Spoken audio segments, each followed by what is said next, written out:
Yo. Yep. What up, what up? What up? Everybody. Welcome to episode 11 of your boys, Trash Talk with GGS. How was everybody's week? G, how was the week, man? Week was good, man. Week was good. Got around to some things. As you see, I got the little trapper joint out here. I'm not fresh off hunting. It's just brick outside. Because, you know, last week it was too hot. Today it's too cold. Mother Nature out here, she got some issues. So, you know, please get it together. It's summertime. We're ready for it. All right. It's about to be June out here, and it's cold as hell. Ridiculous. What up, Smills? Ain't shit, man. Fucking conflicted with the sports world and everything. You see what I'm wearing. Oops. One team is kind of trying to do something. The other team thought they was doing something. We'll see how it goes. Yeah, man. I had a great week. Generico Gaming right there made 100 subs. So, I just been out here grinding, trying to make it work. But yeah, man, had a good week. Ready to get into some issues, ready to get into some topics, man. Yeah. First thing I got on the docket here, all right, is when it comes to the year 2010 and beyond, right? Mm-hmm. Who would y'all consider to be on the hip hop Mount Rushmore? Kendrick, J. Cole. I guess you gotta put Drake up there. Yes, you do. I was waiting to hear that name. Hey, shut up, man. Damn. So one more. Yeah, who's number 4? Damn. In 2010? 2010 and beyond. So, but you're saying like an artist that for the most part debuted after 2010? Not necessarily, because Drake debuted before, and he's up there. Well, I mean, when he really started to blow, Drake came out with 08. Yeah, exactly. Yeah, he wasn't like, he started blowing after 2010. Yeah, okay. I got you. But yeah, around there. I mean, that's kind of the big three. That's kind of the big three since 2010. I mean, you would have, unless you say Nicki, and I don't want to say that, bro. Nah, I don't give her that clout, yo. She had a moment. I don't want to say that. What's up? What's up with Queens, yo? Where's the love for Queens? You already know what it is. She's the queen of Queens. And I am she had her moment though. And this is before y'all say, oh, you hating on it, you old school grandpa, mom. Like it's not even that. Crockett hat on. But nah, for real, like to me, Nicki had moments, but like they were like chopped up moments. It wasn't if you're saying a span, like where they dominated, they had something going on every single year. They were talked about heavy. That was Nicki, like who was really talking about Nicki the last 2 years? That was the last 2 years. The only reason why I don't want to put Nicki on there is because she kind of got a pass as far as the time frame, bruh. There was no other chicks out, bruh. So she had to be like, she was the only chick out with skills like that when she was popping. Remy was locked up. For whatever reason, the music industry was dumbed down and they wasn't checking for like Rod Digger and people like that was still in the world, but they just wasn't checking for people like that. Yeah, and that was before Rhapsody really started to blow. Yeah, Rhapsody, and Rhapsody still don't even get the shine that she's supposed to get. Yeah, she really don't. You don't hear Rhapsody at all on the radio. But as far as like how we were used to seeing Foxy and Lil' Kim fighting for the top and shit like that, yeah, it's different. Right. I agree with you on that because Nicki didn't really have competition like that around her. And if you look at once Cardi B came out, I think we lost Smith. And if you look at when Cardi B came out, Cardi B started to overshadow Nicki. Quickly. Very quickly. Quickly, yo. But then again, Cardi B has always come off to me like a knockoff Nicki. Oh, of course. But I mean, it came to a certain point where the female rapper was built from a certain mold. And I don't know, maybe it started with Nicki, where it was just, because you think about it, yo, who the big three of female rap? Nicki, Cardi, and Megan. Right. And they're all similar in the same mannerisms, the way they move around, the way they dress, the sex appeal and all of that. That's really what it's about. And you know what I'm saying? The tracks and the lyrics. That's it. It became the female mold. Like, who broke that now is Rhapsody for the most part. But when Nicki came about, them three, they created that female rap mold. And then you got other chicks that really don't get nothing going like that, but still fall in that same vein. I mean, I guess you can kind of put Doja Cat in that lane. She's become more of an entertainer. Yeah. I mean, she's hella talented. I give her that. And then you got what's the other chick? Sweetie or Saweetie, however you say that shit. Yeah, you got me. She's in that same. They're in that same lane. It's really more about sex appeal and provocative shit, and all you know what I'm saying. It's all of that shit now. I think, and that's my personal opinion on Meg Thee Stallion, bro. I don't see it. Nah, I don't see it. She can flow, yo. I've listened to a few of her records. She can rap. I give her that. She can rap. I mean, she can, but I don't care for her like that. She comes off a little bit try-hardish to me. That's just me though. Like Cardi, you could tell Cardi lived that shit. Yeah. I can't say the same necessarily about Meg Thee Stallion.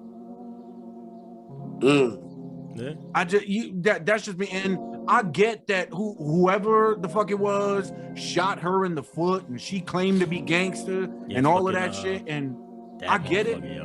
I get it, but a little bit try-hardish to me. Cardi looked like she lived that shit. She always had my thing with it. Man, see, my issue with the lane right now is how many Little Kims and Foxy Browns are we gonna have? They're all derived from Little Kim. I'm tired of reading the same book. That's why you gotta respect Remy Ma. No, yeah, I fucks with Remy Ma came back and she kept it her shit up, man. Yeah. I think if Remy wouldn't have caught that case when she caught it, her career probably would have been completely different because she was made for TV. Like, she would have been on some slight acting role on TV. Her music was popping when she got locked up. Like, that shit fucked her shit up, man. Yeah, I'm gonna be real with y'all, and y'all may not agree with me on this, but hear my point. The fourth person on the 2010 Mount Rushmore and beyond is Future. It's Future. And the reason why it's Future is because Future has had major hits since the 2010s, and most of these cats now sound like Future. So Future, in a way, and I don't listen to Future's music. I don't care for him. It's not my style, but I've always been the type to give respect where it's due, right? Everybody now sound like Future when he first started. Future ushered in the mumble rap shit. Is Future over the Migos? Migos ushered that. I can't say that. I can't say that. Future was the first one doing that shit. Well, Future had a longer at the top of the Future run to me. I'll check right now. I'm gonna go on Spotify right now. I'm gonna look up Future's catalog, and I'll tell you when his first shit dropped, and I'll do the same for the Migos. Because even though I don't want to give the Migos that respect, I mean, that's where that's to me. Is. I mean, I guess Future wasn't not popular, but Migos had motherfuckers out here moving, yo. Yeah, like they blew up quick. Yeah, and like everybody took the Migos style. Everybody, the flow pattern or whatever, with it being all over the place, kind of. But then, yo, Generico, I thought you said that Ace Hood was really the inventor of that shit a few episodes ago. Well, not mumble rap, the flow. Like mumble rap to me, like y'all remember that Meek flow. That Meek flow is that Ace Hood flow. Exactly. Okay. I know what you're saying. I get that. Like you remember when there's a video of Snoop sitting at a round table, and Snoop was like hibbity hibbity hibbity da, Yeah. Dibbidi-dibbidi-doobidi-da. When he's doing that interview. That's the mumble rap shit. But Ace Hood really started the dam-ba-dam-ba-dam-da.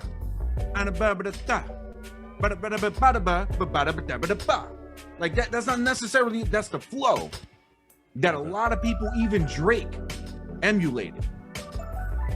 Yeah. So yeah. But just to correct myself, actually, Future's first discography album was in 2012, and the Migos' first apparently was 2011. See, Yeah, so it's the that's what I'm saying. Migos. So I maybe think I'm the Migos bugging. was out first, man. It's the Migos, man. Telling you. Damn, I just can't get Migos got to sit up there next to Drake. I don't think Kendrick you could do and that J. because that's a group. How you gonna put a group up there on the Mount Rushmore? There got to be a fourth. Yeah, but then if you put the Migos, that's cheating. I'm trying to really think about this, man. Because we obviously we can't go in the bag. We got to really stay with somebody that was really current for the most part. And I mean, Jay's had albums since the 2010s, and Jay's music is better than. But Jay wouldn't be in that Mount Rushmore. Not Jay the is exactly 2010s, like no. that. But that's my point. I can't do that because we're talking about people who came out around that time. Damn, I really can't think of nobody else. So what we got? Kendrick Cole, Drake. Kendrick Cole. We have to put Nicki. It sounded We like have we to. have to put Nicki. I'm telling you. Even though I don't want to put her, it sounds like we got to put. See, like I said, the only thing I hold against Nicki is if she would have been doing it like that when there was, like when Remy was out. You know what I'm saying? If there would have been a Rhapsody at that time, if it would have been some type of level of competition, I get it. But That's my thing. She's she kind kind of of getting had put that there on golden spoon GP. shit, man. She kind of getting put there on GP, yo. Because look at how Nicki started to fade when Cardi really started blowing up, yo. Like Cardi took her lane. Yeah, and but she put that Cardi shit is, fast. come on, let's keep it 100, son. Yeah, we know what Cardi is, but I'm Cardi just is saying a for knockoff. case in point, son. She's a Like knockoff. Cardi is basically for the chicks that was too young to be feeling Nicki. That's who Cardi is for. Because you are Nicki. Let's keep it a fucking Yes, business, son. but look at what the teacher did to the student did to the teacher, yo. I Like, mean, for a minute, that's people how hip-hop- forgot about that's Nicki the Minaj, problem son. with hip hop. That's the problem with hip hop. When people think that you're old, they just want to be onto something new, and it'll be just because. And that shit is fucking stupid, son. It's stupid, bro. Like people were just over Nicki at that time, and let's keep this like a gazillion. Do you think Cardi is on Nicki's level lyrically? No. Thank you. Thank you. And that's all I'm gonna say. I remember All right, well, seeing put Nicki something. ass up there, man. I remember seeing something, hearing something about how Cardi's her album Invasion of Privacy with that Bodak Yellow Yeah. and all of that shit. That shit broke records. Yeah, it did. And that's why I don't care about sales and records, because the way the world is right now and everybody wanting to be down with everything, and everybody wanting to hear first and see first and react first, niggas will go and check shit out and they really don't even care about that shit. They just want to be part of the wave, son. I'm gonna give y'all a crazy fact right now about Cardi B's Invasion of Privacy, right? Cardi B's Invasion of Privacy, it broke the record for the longest charting album by a female rapper on the Billboard 200, surpassing the Miseducation of Lauryn That's Hill. what I was about to ask. Surpassing Miseducation of Lauryn Hill, and has spent 3 full years on the chart. It is the most streamed album by a female rapper on Spotify ever. It's sad, man. It's sad. This is the thing are about we Cardi, yo. bugging? She just knows how to make records, yo. No, she knows. Whether we she knows enjoy them what's or gonna not, catch. she know how to make music. Yeah, she knows what's gonna catch. I just think that it's sad that I'm telling you, I feel that that's how people like that blow. It's like people just start hating, bruh. And that's the whole thing. You want to be cancel culture. You want to be over people and on to the next one. And it's like, do people deserve the praise that they actually get?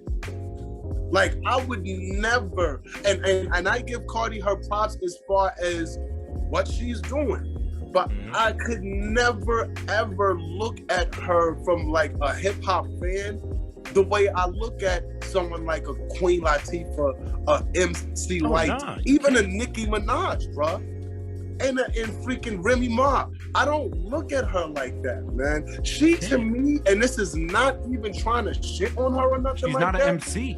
She's more like kind of like the Humpty. Like she's like a like kind of gimmick funny, like I don't know what that is, but it's like I wouldn't say that she's one of the illest females to have done it, but she's necessary for the culture. She's definitely entertaining. She found a lane with today's hip hop listener, or this generation's hip hop listener. She found the cheat code, yo. She found the cheat code because she really knows like she comes from that life, like that underground life to a degree. Yeah, she does. As far as she knows that she came out when the stripper and the bartender was popping like that, and that was the wave, and she was part of that culture, and she was maneuvering through it, man. Yeah. You gotta give her those props. She knew what moved in both lanes. She knew how to make a record for the radio. She knew how to make a record for certain scenes, and people gobbled that shit up. And then she did the right thing once she freaking bagged that Migos dude. Yeah. Once she bagged him, it was a wrap. Who was it? Offset? Yeah. Was it him? Yeah. Once she bagged him, she reached the mountaintop. She ain't gotta look at no other dude. But they broke up. Like they 20 broke times. up, they got back together, they got married, they got divorced, they freaking went to 5 different countries apart from each other, got back together, went to the moon, went to the fucking ocean. They went to the and then after all of that, they turned 30.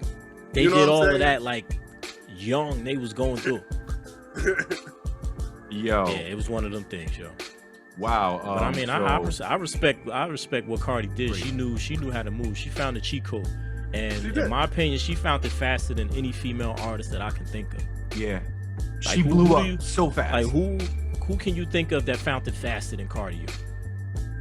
Like straight from Bodak Yellow. Like when I heard people like rapping that shit, I'm like, what the fuck is this? And it's so whack. Listen to, and it's just real simple. Little bitch, you can't fuck with me if I want it. Yeah, but that's a product. It was a bop though.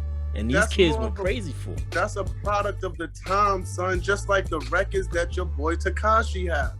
It don't speak to the. I don't think that it speaks to like how nice an artist is when you're talking numbers. I'm sorry. No, it doesn't. Because 6ix9ine got some crazy, ridiculous records when it comes to the Billboard. He does. And it's like, son, don't put that shit on if I'm in the room. Don't put that shit on. Yeah, like people like, what's the name? I'm sure, yo, how many streams does Panda got? That designer shit. Motherfuckers went nuts. It's like, come on, bro. It's like, come on. He says the same thing like 3 times. And how long did it take for people to figure out that he was talking about his whip? Like, come on, son. Yeah. I'm done with that. Yeah. That's I had what to look it up. man. Like when I looked up like the BMW truck in white, and I saw, I'm like, oh wow, you know what? It does kind of look like a Panda. Wow, how about that? Yo, man, it's just like I said, it's the casual hip hop listener these days. They're really the ones that propel this shit like to the moon, yo. It's like, I put it like this, like back in the day. It used to be like you'll get the whatever tape or whatever that came out, whatever CD, and then you take it over your people's crib. Yo, you heard this yet? And then like it grew organically like that. Now you just post that shit on like whatever social media you're on. People that never heard of the artist, now they all seeing this information at one time, and everybody's going to search it out. Like everybody's going to search it. I'm gonna give you a prime example. On 2K. There is this song that's called Cold, and it's by a dude named A Boy in Space. I love that song. I went and I searched the video. When I saw who did the song, I was like, ooh, they slipped me a Mickey with this one. But I went and I looked in the comments. The highest comment was like, how many people are here because of 2K? 49,000 something likes. Yeah. It's like nobody knew who that dude was, but do you know how much exposure he got from being on that game and then social media on top of that? Yeah. His What song was grew much but faster think than about it that, would've son. gone. That's the thing. Like, think about GTA. But What was the track that was playing on that goes to GTA? show. That song, like that song and that artist, he blew up much quicker than he would have back when CDs and tapes was popping, because the organic way of passing it around takes much longer than a share and hundreds of and thousands of people seeing it within minutes. Yeah, I remember, like, I recently, let me not say recently, Kendrick had come out already, and then I heard about Black Hippie. And then I went back and I started listening to some Black Hippie. But, like, I wasn't really up on Absol like that until I was playing GTA, and Illuminate would come all the time. Exactly. And then I'm just hearing, I'm like, yo, this dude, and then Kendrick come on time and time, that rhyme and only time will tell. And I'm like, yo, who is the dude on this joint with Kendrick? And I think it was you, G, that you was like, yo, son, you don't know Black Hippie? You don't know Absol? Yeah, and then I went, I listened, and I'm like, yo, Absol is ridiculous. But I don't think a lot of people really know, or a lot of people fuck with him like that, because obviously he's not. But I fucked with him because of GTA. Yeah. It's so it's a whole different ball game now, man. That's why when people start talking numbers and sales and charts, I take that with a grain of salt, because I know that we live in a microwave society, man. That's the thing, man. Instant consumption, that's what the world is now. As soon as something drops, it's available for you to consume immediately. You don't gotta jump on the bus and go downtown and cop the CD no more. Right. Press a button and it's in your ears immediately, yo. Yeah, I'm mad about that, because it fucked me up, man. My attention span is shot to shit right now. I still haven't listened to the whole J. Cole album, and it's only 12 songs. Yeah. But my attention span is so fucking shot because of the way shit is nowadays. I can't even get. You remember how it was, Jay? Like you remember how it was as far as when a tape comes out or a CD come out. As soon as it come out, you listening to it from front to beginning maybe 4 times in a row before you stop listening to the shit. Yeah. Because it was a physical thing. It was a ritual. It was a ritual. For me, it was a ritual. Like, and I especially remember when I got the blueprint. I went downtown. I was in college at that time. I went downtown North. I went and copped the blueprint. It was in the blue CD case. And I ripped it open. I put it in my Discman. I'm listening to it. And inside the CD case, Jay actually had like blueprints. Like, I don't know of what, maybe some crib he was building or something. But you're looking at that, and then you got some like blue filter paper you put over it, and you're looking at the credits. Who produced this? Oh, this was produced by such and such. Oh, here go Rockwalla. Oh, Tim did this joint. Like, it was a ritual then. You know what I'm saying? And then you're listening like, oh, okay, that's this joint. And you comparing stuff. Like, it was a thing for listening to music. Like, music consumption for me back then, it was more of an experience. Right. Like, now it's like, all right, J. Cole dropped. All right, let me turn to Spotify. And that's it. And it's simple. Like, back in the day, like you said, you had to physically get up, go to Best Buy, go to Circuit City, wherever you went. You know what I mean? To get your shit. You came home. It's a physical thing that you spent your $12.99 on. You know what I'm saying? And then you open it up. Back when the lyrics was in the booklet and all of that, following along and Pictures. shit. Like, it was a whole thing. Now, just to your point, what you said, you know, and J. Cole album's dope. Yeah. But it's just like, it's a click. And then it's like, all right, I can just pause it right here, go about my day, and come right back to the track. Right. Whereas in a CD, I mean, back in the day, some Discman have them now, but when you turn the CD off in your Discman, you got to start from track 1. And you're like, where was I? I was on track 7. All right, let me go back to 7, and you start to join over. And then, like you said, having to go to Best Buy, Circuit City, whether you drove, whether you were younger and you caught the bus, like, you go downtown. Like, I go downtown North by, like, when I bought Disaster Strikes, I remember that 108 sneaker downtown on Market Street. I was catching the bus back then. I was in high school. So what you doing on the whole bus ride home, you listening to Busta going home. You get off the bus, you listening to the rest of the album. You get in the house, you do your homework, you put it in your tape player in the crib, and you listen. Right. You know what I'm saying? It was because you knew that you didn't necessarily have the advantage of always being able to listen to it when you want. Now Spotify is always in your pocket because you always got your smartphone on you. Everybody, unless you old or something and you got the Obama phone or some shit, you got a smartphone. So Spotify is always in your pocket. So you can turn the shit on wherever. Whereas you may not necessarily have, your Walkman on you. You may be running out of batteries. You doing certain things. You wherever, you at school, you at work, you can't necessarily listen to your Walkman. So when you ingested things back then, you really was like, all right, I got to get into it because I may not be able to get back to this for a little while. Versus Spotify, all right, I'm about to go into the office. I'll pause this shit. Oh, go on break. I got 15 minutes. I'll pause it. And it's a different way of consumption now. Yeah. And then what's powerful you don't appreciate it as much.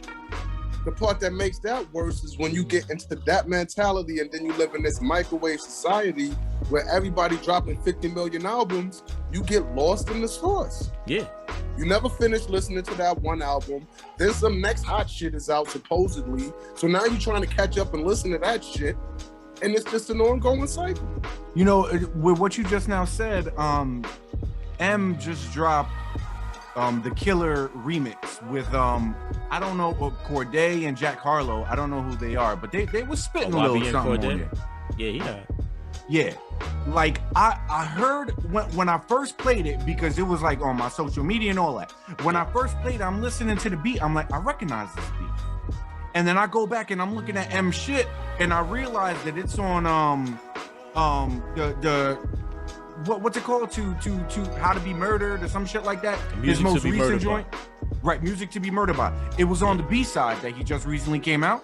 Mm-hmm. And I'm looking at it and I'm like, fuck. I didn't listen to this whole album. See? Yeah, I didn't finish that album. How did y'all feel about that video that I sent y'all in the group chat? That letter to Eminem or whatever. Oh, the Stands All Grown Up shit? What the hell was that, son? That's what I said. I said, yo, that? Stan's all grown up. Yo, look at Stan, yo. But dude was spitting. Nah, he got busy. He was. But I was like, yo, look, son. somebody, like, I really feel like it was some Stan's all grown up shit. Yo, he gave me a chill, son, because I'm like, yo, Eminem made the song Stan, and it birthed a real Stan, and it's this nigga. Wow. Like, yo. Wow. Yo, it was, but nah, that shit was bugged out, yo. I gotta see. I didn't peep it. But as I was, 1 second, not to change gears on no crazy shit. But as I was looking through our group chat, I remember a little conversation we was having, because we see here at Trash Talk with GGS, we pride ourselves on our work, on our podcast content, on the chemistry that we have with each other. But the thing of it is, there's other podcasts out there that are called Trash Talk. You know what I mean? So what we did was we did a little bit of digging here, and I ain't no hater. And that ain't what this is, ain't that kind of party. All right? But what I'm going to say is the couple Trash Talk podcasts that I listen to, they ain't fucking with us. Nah. They ain't fucking with us. The only thing that I gotta say about that is the one Trash Talk that I was like, what are y'all doing? Was the dudes that did the carbon copy with the Joe Budden podcast, bro. I was like, no. They tried. No. They did their one camera. They could have been nice. They could have been as nice as they wanted to be. It'll always be a Joe Budden knockoff. And that's how everybody's gonna look at it, bro. Yup. Anybody that ever saw the Joe Budden podcast and how that's set up and everything like that, as soon as they see those people's show, they're gonna be like, wow, where's the originality? Word. Yeah. Like right now, salute, we're pretty guy. I mean, I understand that we're doing through Zoom, and a lot of people do podcasts through Zoom and all of that. But look, like, you do what you got to do to get out here. You know what I'm saying? Man, listen, people get to enjoy these smooth beats when they listen to our shit. Number one, right? Because our trash talk is melodic. Them other trash talks is just talking. We give y'all a little something to vibe out to a little bit. No, I mean it's kind of funny because So, you know, like you said, we got the bit of vibe that. or whatever. The other trash talks is trash talk show. Other trash talks is just because we do that too. Yeah. So I just wanted to mention that real quick because that's something that we had touched on earlier. I mean, shout out to Jay Genius over here being Mr. DJ out this motherfucker. DJ Davy Crockett, baby. DJ right. Davy Crockett. Let's go. All right, take y'all hunting, fishing, all that good shit. Let's go. Anyway, so sticking with the hip hop stuff real quick. I know you guys are super duper. Oh yeah, that's a bald motherfucker right there. I know that you guys are super duper excited about the next verses because it's Bow Wow versus Soulja Boy. When I saw no. First, son, hold up, bro. It was easy. I seen that, but the next verses is actually the rematch, which is happening tonight at 8 with Timbaland and Swiss. Oh, it is. Okay. Yeah. Well, their first junk was left to be desired, bro. Like, Well, that's what I'm saying. They doing it over because the first one was like back when verses was bootleg. Yeah. They doing this joint live in Miami tonight, yo. Like they going in. Oh, I guess because the world is opening back up right now. So Yeah. that's Are they gonna start have a having Memorial Day party. They're gonna start having like audiences. You think? They live. I'm wouldn't assuming be they're gonna shocked. have a few people in the crowd. Yeah, I wouldn't be shocked. I'm gonna But I check, want to get check a back little on bit that of Soulja Boy thing. Like, Yeah, I seen that. I was first like, yo. off, I hope no dumb shit happens because you know both of them dudes are loose cannons, bro. They're both like somewhere else when it comes to where their brain is, bro. But I don't think that's a good matchup, son, to keep it 100. I don't even understand. Like I'm the not matchup. a 100%. I'm not really a Bow Wow or a Soulja Boy fan, but I know what Bow Wow is to this shit. Yeah. Soulja Boy ain't on his level, yo. Nah. Soulja Boy really like. I don't know why he doesn't understand that. Yes, you were the person that ushered in how to get paid off the hustle because of the ringtone thing. Yeah. You did that. But when you talk about the impact as far as musically in the game, no, like I'm not the biggest Bow Wow fan, bro, but Well, I Bow know Wow what runs he circles has around. contributed to the game, bro. Like he's been here forever, and he has some classics. He has a couple of classics. Yeah, So- he got records. That I can't even front, yo. That joint he did with who that Marion? That joint back. My in the day, favorite that was a joint is the little joint that he did with Sierra.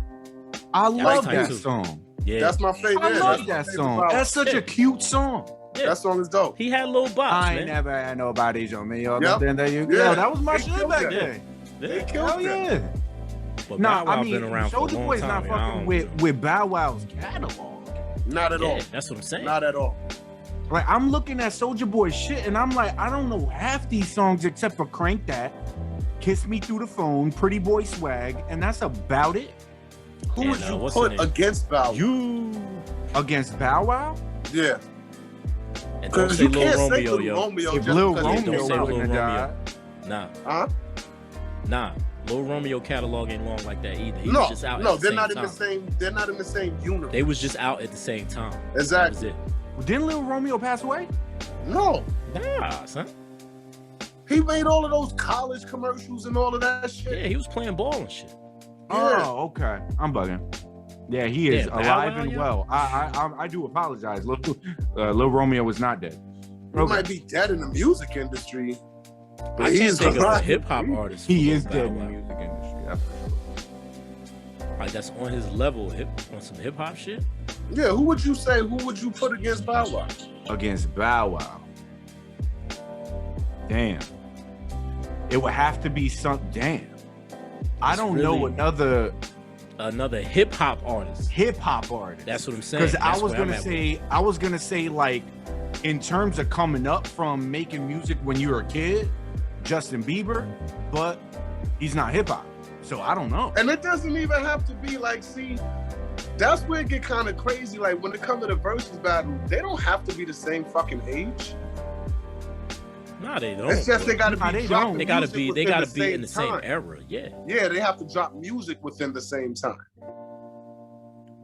But my thing is, who do you even if you say not the same age, when Bow Wow was coming up in the mid-late 90s, like, who are you putting him up against in his lane of music at 13 versus what we was hearing at that time? Like yeah, Bow Wow versus Mobb Deep, like you know You what I'm can't saying? do it. Who Like, do you he's- put? Right. But who do kinda you put Nicki out of the, Minaj you know? in it.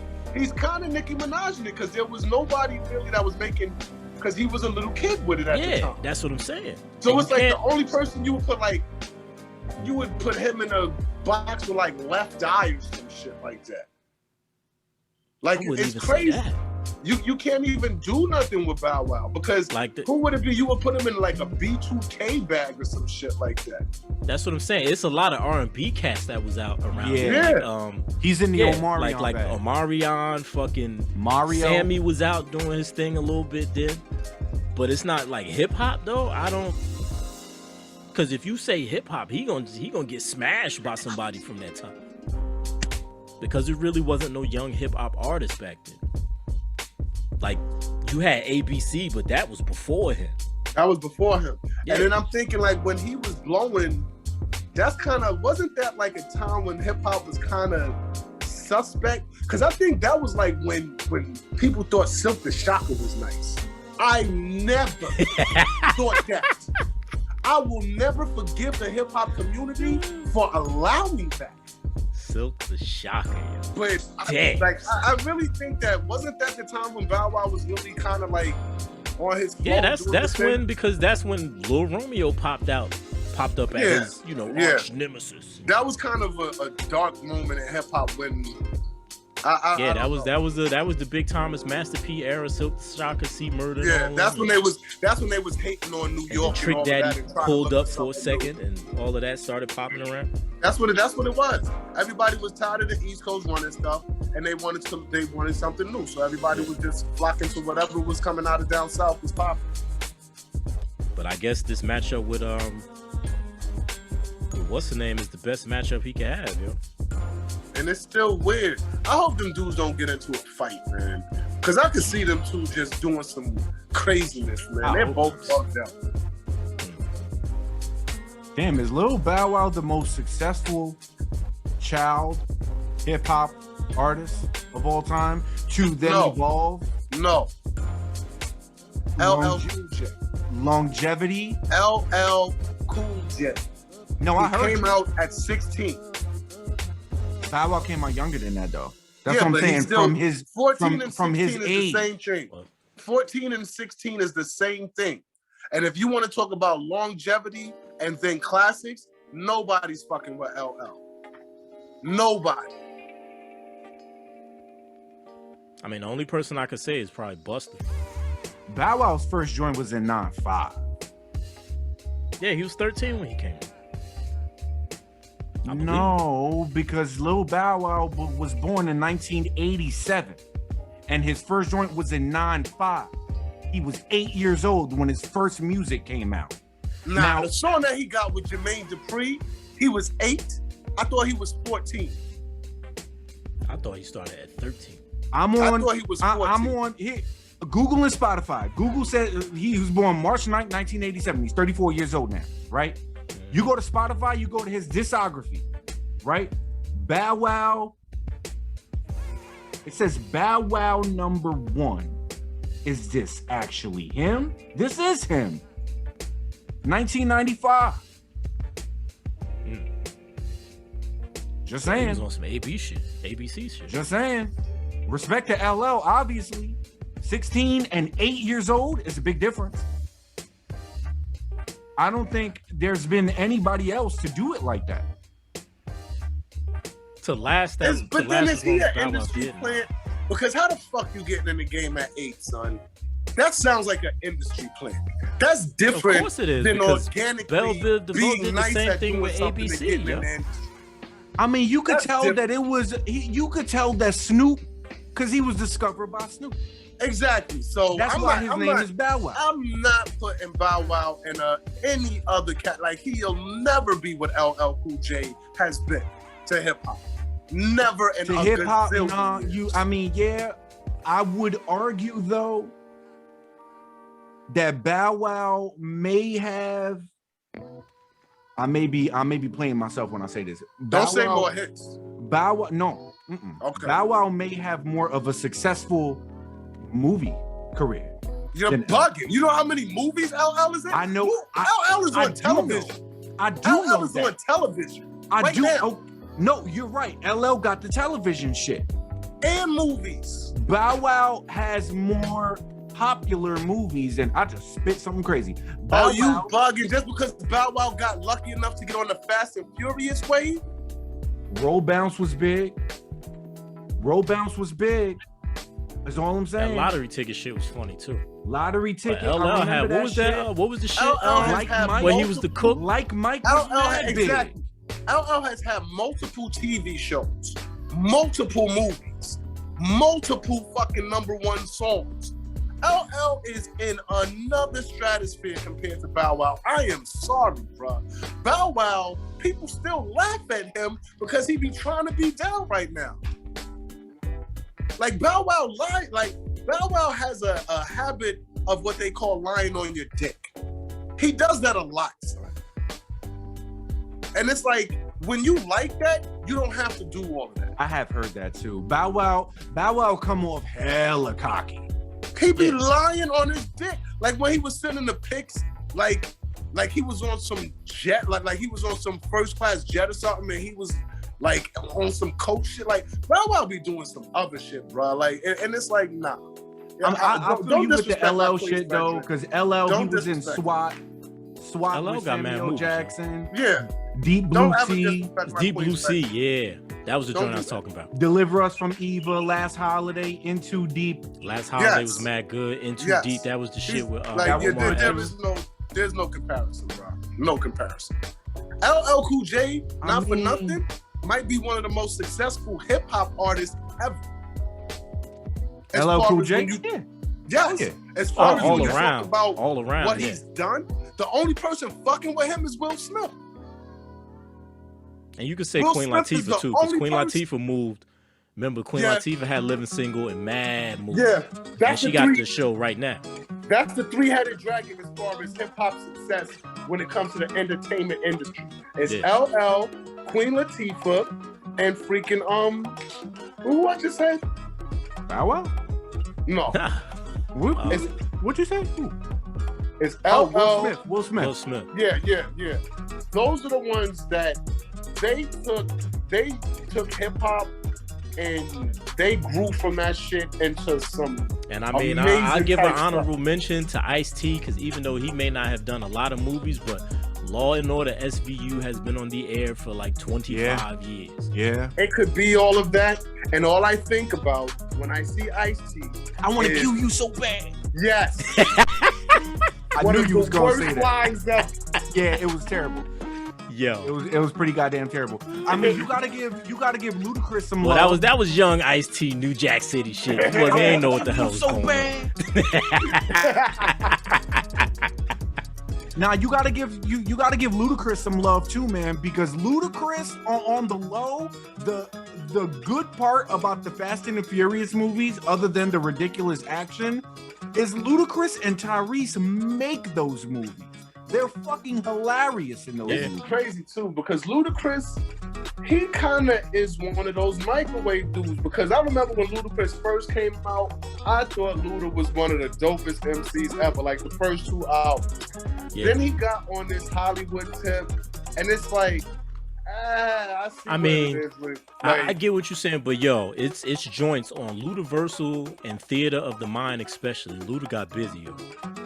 Like, he had a couple of like, you gotta really I said the same thing, son, but if you really listen to them albums, it's a couple of joints in there where he gets busy on it. They deep. he just got gimmicky to me. Like, you remember when he tried to come back and he tried to do one of those BET freestyles? I was like, son, just shut up. I don't want to. My thing with Ludacris is that, like, it's hard for me. There's Luda joints that are dope, obviously, but then he got some shit that's just bad. Like, you remember, get back, motherfucker, you don't know me like that. Yeah. That chorus is fun. I love that chorus. But there's a part in that song where he was like, I caught him with an uppercut, caught him with a jab, caught him with a something, kicked him in his ass.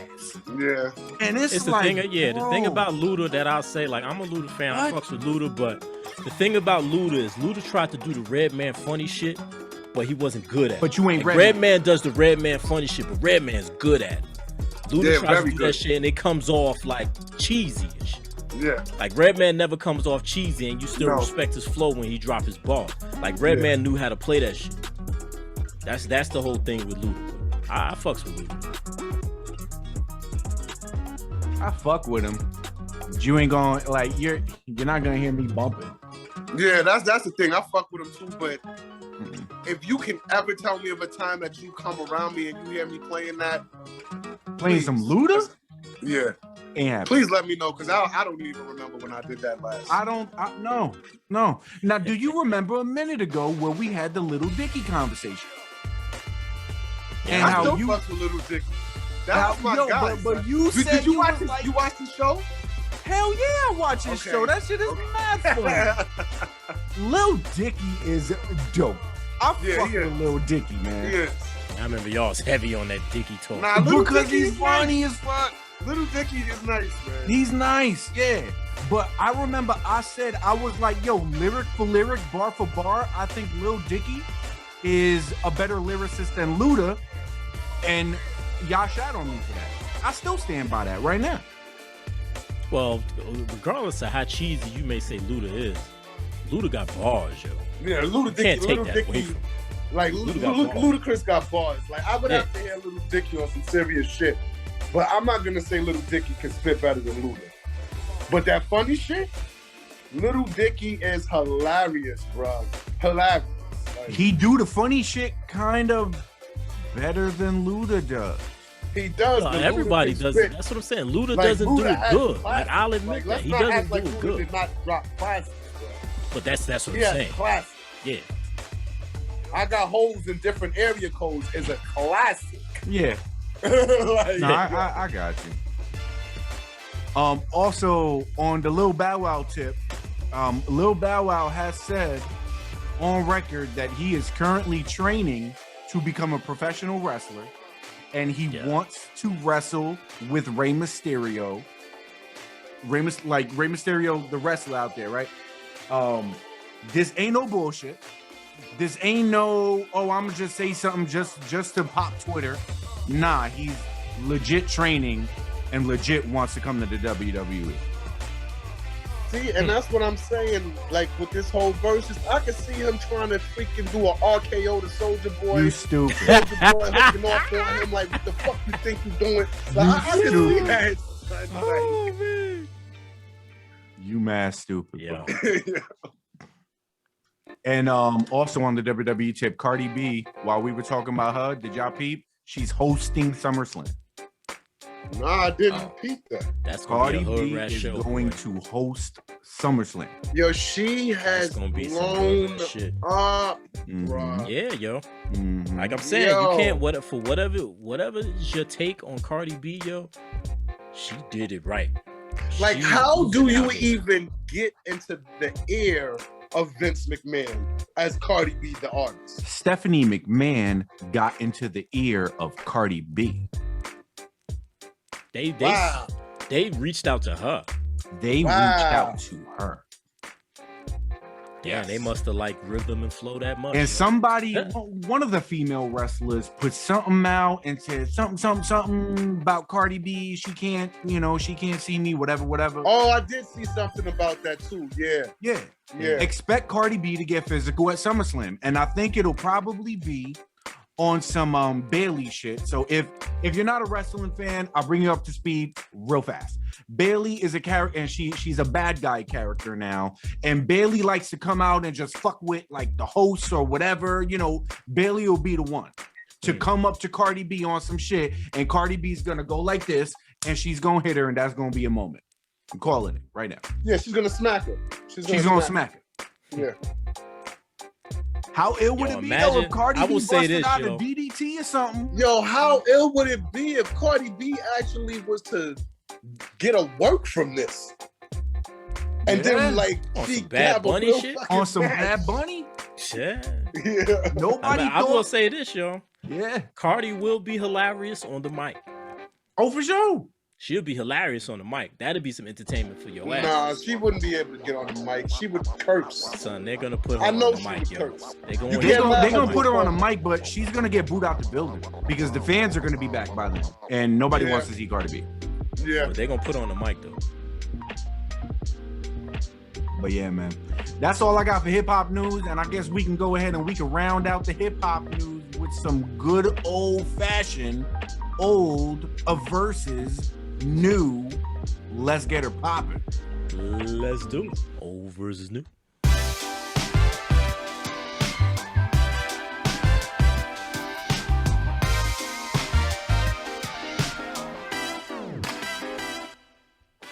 All right, everybody. So on this week's old versus new, Smills is gonna appreciate this. We got LL Cool J Dangerous versus Lil Baby on Me is the name of the Lil Baby song.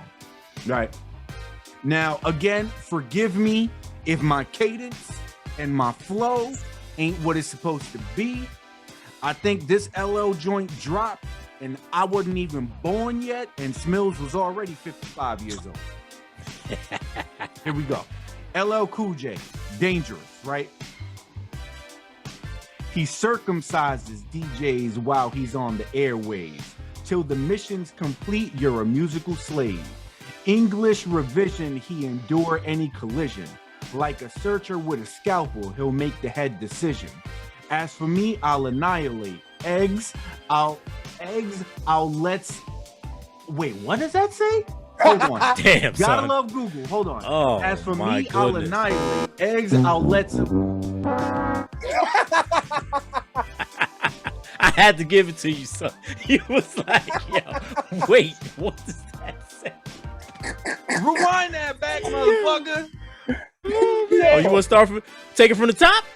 Take it from the top, go. Take it from the top. Rigo, let's go again. Old versus new. Let's hit it. Oh, you want to hit it? Hit it. All the way from the top. Let's go. Hit it.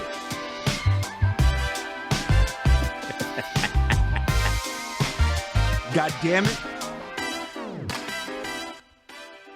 Old versus new. Let's go. LL Cool J Dangerous versus Lil Baby on Me. LL Cool J Dangerous. He circumcises DJs while he's on the airwaves. Till the mission's complete, you're a musical slave. English revision, he endure any collision. Like a searcher with a scalpel, he'll make the head decision. As for me, I'll annihilate. Eggs, I'll let some communicate. No, you gotta read this Google shit. I think they fucked up. But forgive me, all right? You from rapping and my lyrics are the best. Slow down the rap, but not the subject matter. All you sucker DJs will scatter. Cut creator will employ techniques that will absorb Toy Boy. The real helper of cuts, cut creator is his name. The boy's so nice, my boat is your strain. You could rearrange, but you don't have the brains to arrange scratch patterns for the audio change. Not tripping, my tree for the mental geometry. Just Cool J, that's me, I'm dangerous. I think that you should start listening to the songs that you just to get the I did. vibe. I did. And I know it didn't sound like that to you. I did. No. But see, you're misunderstanding. His the point is to purpose read it as of you're just Old versus reading. New. Thank you. But if you know the words, you would like No. just go to Little Baby. The purpose is to read it. No. I'm not holding that. Yeah. I'm not holding that. So listen, son, you holding, you're holding one. I'm not of holding it. them. Yeah. Lil Baby on me. All right. Hold up. Fill the bando up with bags. Give the little bro them a job. You can come get rich with us. You gonna eat or you gonna starve. Keep a certified hitter sitting. I pay him not to rob. Hop out the 2020 Cullinan. I'm riding in the stars. Know some people hate that I'm on top. I bulletproof the car. All the members made free bands off packs. Live like they cracking cards. Joe know for a fact I keep it real. He still ain't take the charge. While she talking crazy about me, like I don't do more than my part. I can't play with my creation. give the world to my little boys. I've been saving more than I've been spending. That's what I be on. I'm a human. I'm not perfect. I know sometimes I be wrong. version. Hello Baby joint wasn't bad. It wasn't terrible. And I listen to both the joints, but I read them like words, man. That's the point. Have you listened to Little Baby's album? Cause they say that his album was cracked like that, but I just can't get with it. I haven't gotten that deep into it. Like I said, if I'm gonna go in that bag, I'm gonna listen to Travis Scott, and that's about it. Okay. I don't give a fuck, even though it's mad popular and it's one of the only Travis Scott songs I know. That Sicko Mode shit, that shit, it's hard. That song is hard. It's hard. But Drake makes that song, and don't front. Nah, Drake makes it, but when he comes in, I like his flow on it. Yeah, I like Travis Scott's flow on it. Nah, Travis Scott, like that album is kind of odd. The one with Sicko Mode on it, that album is odd. Yeah, that shit bangs. Yeah. That's all I got for hip hop news and all of that good stuff. What you got, Yo, G? let's swing into this. First, I want to swing into this comedy stuff because I got to give some praise to you people out there, you two guys included. The Upshaws on Netflix with Mike Epps, Wanda Sykes, and Kim Fields is one of the most hilarious sitcoms I've seen in a long time. And respect to them because they actually taped that joint in front of a live studio audience on some old school sitcom vibe show. That takes some kahunas. Because you don't know if you're going to have the live people dying laughing like that or if you're going to have crickets. Yeah, and trust and believe. Before I knew that they having a live studio audience there, I thought they just had the laugh. The laughing shit. Yeah. Nah, they had people in there, and they was cracking up. Like I said, whoever said, "Yo, let's put Wanda Sykes and Mike Epps in the same room." What's it about? Yo. It's basically like I said, like to me, it's in a way the way they act reminds me of like a Black King of Queens, but it's basically Mike Epps and Kim Fields are married. They have 3 children. One of them is grown and don't mess with Mike because they was real young when they had him and he wasn't really in his life like that. And then Mike realizes that he has a child with another woman that he had an affair with when they was on a break. Like it's a whole lot of drama and this, that, and the other. But the thing about it is, it has its moments of clarity and its moments of, thought-provoking stuff mixed in a little bit. Not a whole lot of them like on some Family Matters type shit.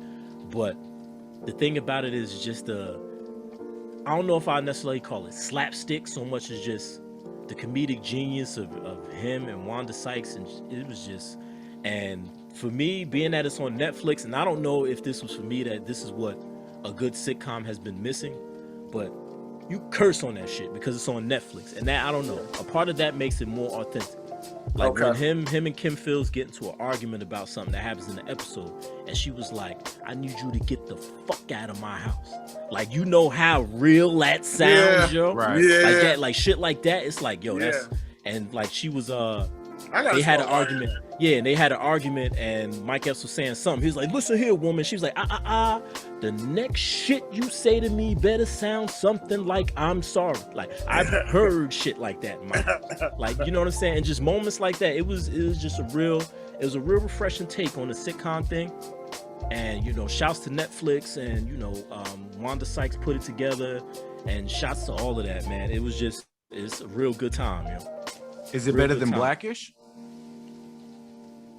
Nah, Blackish is a different, like Blackish is a sitcom, but it invokes a lot of passion at it, like especially when they get into the issues. Yeah, I don't put Blackish. Yeah, Blackish. I don't put it in sitcom lane. Sitcom bag like that. It's not like, I don't look at that like Martin. Yeah, or the Jefferson. Like, I don't look at that show like that. It's a different type of beast. Yeah. That's more Good Times-ish. Like, yeah. Okay. Yeah, I say that. Yeah. And Blackish, man, and what they did with that, Blackish was good, Grownish is good. They about to have a spinoff with Jennifer they Lewis, got that Lawrence mixed Fishburne. too. Oldish is coming out. That's crazy. They got mad spinoffs from that. Really? Damn. I ain't know what.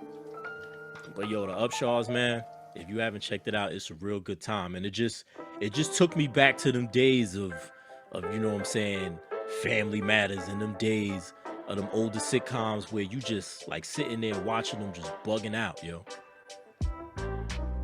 And it's a real good time, yo. Y'all definitely gotta check it out. But then I got another thing for you, because this just the Friends reunion just came out on HBO Max. Loved it. Big Friends fan. Watching it? Yeah. Yeah, loved it. But I'll ask y'all this question, yo. Did it or did it not? Did Friends hijack Living Single? That's what they've been said. Like every interview from the Living Singles cast, that's what they say. They say that they took their style, they had a studio backing, so they were getting much better treatment on that show and everything. That's been the discussion since Living Single's been canceled. Yeah. But you notice in the reunion, nothing to that effect was ever mentioned. I mean, I guess not that they should, but yeah, like, they're not going to play themselves. Yo. They ain't going to You play go themselves. from a show, Living Single came out in '93, and it was what? Four bachelorettes and 2 bachelors. Then the very next year, Friends comes out with 3 and 3. Like, yo. But see, the one thing that like, who's the Phoebe? Sinclair. That's the Then closest comparison. I like yo. Phoebe. I like Phoebe better. I agree, yeah. I like Phoebe Yo, better. Phoebe's hilarious. She's funny, hilarious. bro. She's fucking hilarious, bro. Hilarious, man. I like Friends. I'm not gonna front, but I don't know. Living Single just felt more authentic to me. Friends always felt Living Single is goofy. like both of the. See, the thing is like, Living Single is great for what it is. It's just a shame that Friends is connected to Living Single the way that it is. Yeah. Friends like, feels more like a show. Living Single is a little bit more like genuine with it, if that makes sense. Yeah. You know what I wish we didn't even have to talk about those shows in the same breath, because it's gonna take away from one or the other show. Yeah, I mean, because a lot Living of people Single is a classic. Yeah. To me, however, when it comes to sitcoms, the 2 greatest sitcoms of all time is Friends and Seinfeld. Yeah. You can't really. I don't say for my watching experience, I don't say with that, but I don't necessarily disagree. Don't at me or at me. I don't give a fuck. I don't necessarily disagree with it. I can't. Seinfeld is a classic. And I'm talking about. I can't agree with that, because first of all, I'm gonna have to get in my old head back. The Honeymooners is the honeymoon. Okay. Well, that is one of the greatest sitcoms ever. Yeah. Nah, that's a different era, yo. It's great, man. But it's still a sitcom. No, I get you. Like, and the Honeymooners is old school with it. The 3-room sitcom. Like, most of that sitcom took place in the kitchen. I mean, it was one of them type of jokes. Hold up. Let me stay in my old school bag. I love Three's Company. Three's Company? I Love Lucy to me, bro. A lot. That's another one. Lucille Ball might be the funniest woman on television ever. It's hard to say what the greatest sitcom is. That is kind of hard. Now you gotta say you gotta say a common era, because even with y'all saying I Love Lucy and the Honeymooners and all that, like, you want to get in all them type of bags, like, you gotta put the Jeffersons in there. Exactly. That has to go in there. I mean, you gotta put the Cosby Show in there. That has to go in there. Even though it was racist, All in the Family is hilarious, bro. Yeah. Sanford and Son. Yeah. Because, see, that's what, if you want to say, for me, that's what I would say the greatest sitcom of all time was the Cosby Show. That's what I would say. Unfortunately, I can't do that now with all the allegations. Yeah, the Bill Cosby that have come out and all that. Every time I watch a Cosby episode, I just think like terrible fucking pedophilia. Yeah, like, it's fucked up that the Cosby the Show's legacy has been tarnished like that. But when you cast that aside for what the Cosby Show was and what it represented for black people on television in the early 80s, like, it had a black doctor and a black lawyer on TV. Unheard of. Not broken family. Unheard of. Living, you know what I'm saying, living the good life. Like you wasn't seeing that on TV. Like the closest See, thing my that came to favorite- that was the Jeffersons, yo. That's what I was about to say. That's my favorite. I'm gonna say I think that's my favorite sitcom. The Jeffersons. Yeah, I did. Yeah. Seinfeld, man. Something about Seinfeld. Seinfeld's hilarious, but the reason why I can't give Seinfeld that anointment is because at the end of the day, that's a TV show about nothing. It really is. Yeah. It's a TV show about nothing. Yeah. Like, at least all of the other shows, it's about something. Like, that's just some random ass conversations that these dudes be having that's off the fucking wall. That's what I was gonna say. Seinfeld holds a certain lane. And to me, son, even in that TV show about nothing lane, to me, King of Queens was funnier than Seinfeld. King of Queens was hilarious. No, that's and that show was about nothing. King of Queens is good. Nuts. Yo, Pops is I off can't the put hook. that over. Yo. Seinfeld. Pops is off Son, the hook in King of them Queens. King of Queens, yo. The episode, yo, when Carrie went and donated her hair. Do you remember that episode? Well, if you don't remember, let me bring you up to speed. Carrie went and donated her hair. You know she had the long hair. She came in with like the old school Justin Bieber Dumb and Dumber bowl cut. And Doug turned around and looked in Deacon and was like, she looks like a weird boy. Yo, I holler every time. And there's so many moments like that in King of Queens. It's, oh my God. There was one. Which one was it when the Pops was trying to mess with this dude's like aunt or some shit like that? Pops was trying to mess with freaking this dude's like aunt. Spencer's mom? Yeah, he was smashing it in the basement. Yeah. That was Veronica. That's That's the thing. That was Spencer's mom. They got Pops from Seinfeld. That was George Costanza's father, Jerry Stiller. Yeah. It's the But yo, same- his role on King of Queens to me, I like more, yo. Yeah. He played He's kind of the hilarious. same person, the He played loud, the same obnoxious, character. but yo, I don't know. King of Queens just had a lot more of them type of moments where I just would sit and holler, yo. Holler. Alright, so let And me ask everybody you loves this, Raymond since too we're on the low. Since we're now with sitcom versions, let me ask you this. Hold on, let me say something real quick before you continue, Smills. Okay. Big Leah Remini is one of, oh my God. Oh, she's been bad since Who's She the Boss, is yo. bad. Since And do Who's you the want to know Boss? what made Carrie from, Carrie from the King show. of Queens? Leah Oh, Remini. okay, yeah. She's she's a Brooklyn girl. Yeah. Yo, they did MTV Cribs with her, right? And this gonna sound a little bit perverted, people, but I'm sorry. I'm just a hot-blooded man. Leah Remini has a sex room. Oh See yeah, that remember right there. She was like, we can't go in here because there's toys and swings and stuff in it. Wow. Yeah. Yeah. I remember her from Who's the Boss, yo, when she was Alyssa Milano's friend. Remember that? Yes. Yeah. I remember her from Yeah. way back then, bro. Yeah. And Yeah, she I was remember in she was on Saved by the Bell. She was in the episode. Yeah. Yeah. She was. Oh, you know what's another great sitcom? The Wonder Years. Of course. And Of do course. you know that they're bringing the Wonder Years back as a I don't black like that. family? I don't like that. As a black family. I didn't hear that. Yeah. I don't like Yeah. when they like certain shows. I don't like when they Yeah, bring nah, back. you. Like, don't There- touch that. Like, There's no need to touch that. Yeah. yeah. They don't even have the same names. Like it's not Kevin Arnold or anything like that. But the It's Wonder all- Years was a different type of. Was a The different. It Wonder was that Years- narrated sitcom like How I Met Your Mother type shit. You Yeah, it's can't a different type like of lane. you can't really bring that back because the Wonder Years has That was the like theme. a connection. No, you have like a connection to the characters. They make it like that. Yeah. Like the whole thing with Kevin and fucking what was the chick name that I fucking hate? Winnie Winnie? Cooper. Come on, Yo, son. I hate Winnie Cooper. The shit she used to put Kevin through, son. Oh, yo, she, Yo, yo, he was a for bug. real, son.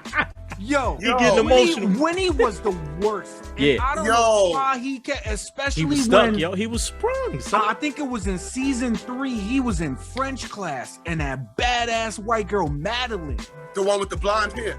Ooh, Yeah. she was all over Kevin, son. She Yeah. would have gave him the buns right there, but he was on his Winnie shit. No, Winnie was a bitch, man. She really was on some, and I think that Winnie was doing dumb shit like that just because she knew she had that hold over that man, Yeah. over that It young was the man. same thing with Laura and Urkel, yo. It was the same Nah, thing. but in Family Urkel Matters. Urkel came off because when Urkel got his little shorty, he had that bad shorty. Oh yeah, when he had Myra, Oh, son. yes. He got Myra, Yes. Now, and she Laura did started feeling pass some away. type of way. She was like, "Oh, that's how What we doing?" wasn't her name Myra? Yeah, Myra Monkhouse. Myra. Yeah, Myra you know she passed. She passed in Yeah, real she life. had She breast did cancer. pass. That's right. Yeah. That's right. Yeah. But yeah, he got Myra and shit. But you see, even when he had Myra, that's why they broke up, because he was still stuck on Laura, yo. I couldn't stand how Laura would do him, yo. Yeah, yo. She would do him But- so dirty. But see, the thing is, honestly, you kind of understand where Laura was coming from because of what Urkel represented. With Kevin and Winnie, that was some bullshit, son. Because Kevin wasn't some lame ass nerdy herb. You know what Nah, I'm saying? Kevin He was wasn't cool. like that. He was Yeah. that cool. And Winnie was just a bitch. Let's not talk about that, son. Like, Yo. because Damn. the Wonder Years and Winnie Yeah, and bad, Kevin, yo. I grew up with that. Like, on some next shit. son. Yeah. Like, Nah. Yeah, What nah. was yeah, that? yeah. 80s? I remember that. That was late. But yo, late 80s? jumping right back, Yeah. because I had thought of something. Jumping back to this whole living single friends thing.